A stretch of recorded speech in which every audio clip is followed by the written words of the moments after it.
I ignited this candle, an old church located in the center of Tallinn.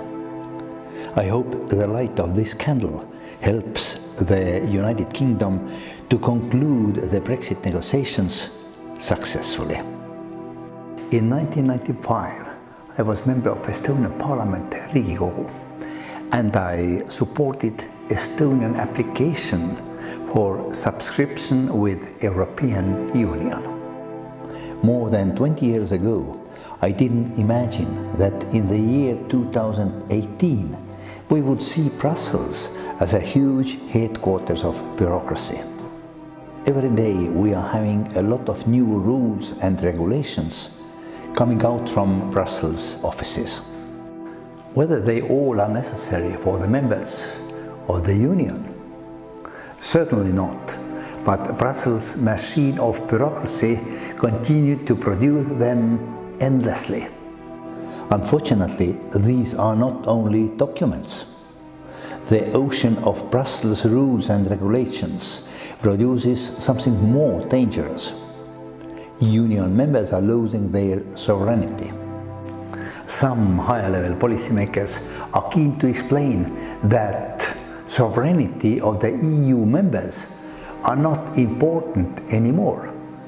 Now, in a new era, we are talking only about sovereignty of EU, not about sovereignty of Union members. It became increasingly clear that leadership of EU are working for federation. They don't like to see the EU future as a union of the sovereign states.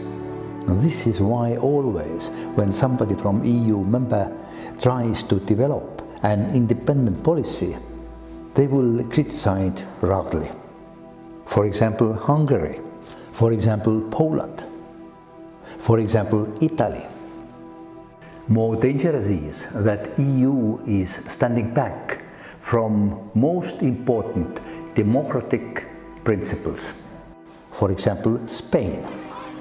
I was really shocked when I saw how Spanish police beat peaceful people during the Catalonia independence referendum in October 2017.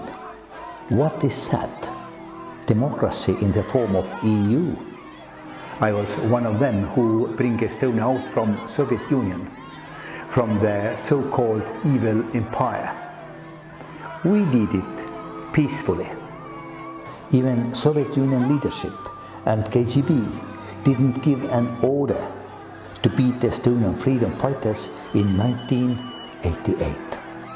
But it happens in Spain, in Catalonia, nearly 30 years later. What is that?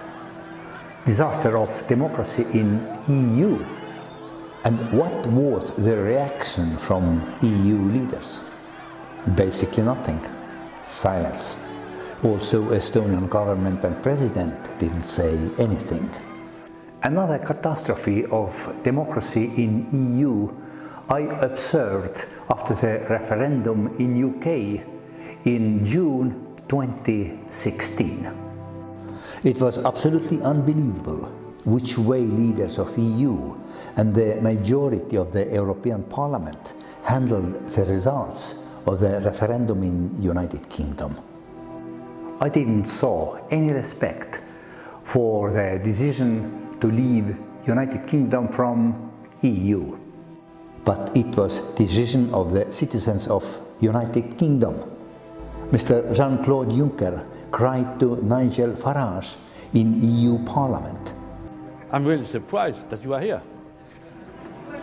You are fighting for the exit. The British people voted in favor of the exit. Why are you here?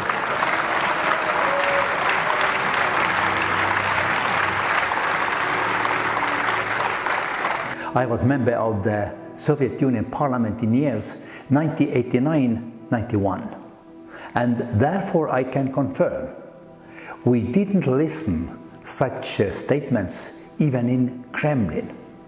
Fortunately, Mr. Farage responded with excellent speech in which he named things using the right names.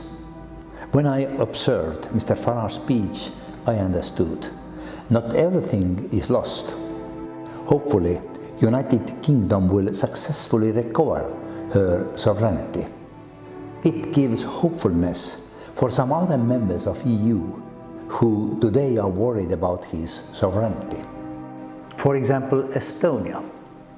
United Kingdom progress in Brexit negotiations will give very positive signal also to them who are not happy with Brussels' immigration policy.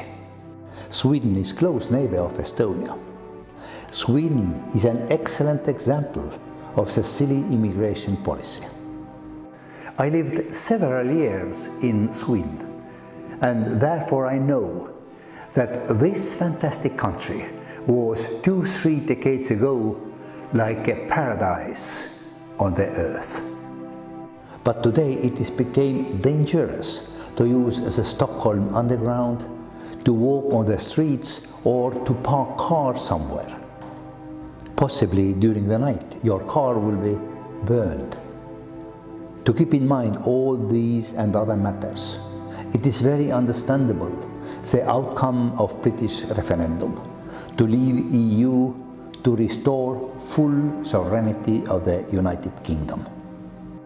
This is why I would like to say, the Brexit is living in my heart. Hopefully this candle flame helps for United Kingdom to realize the Brexit in best possible way. God bless Brexit and United Kingdom.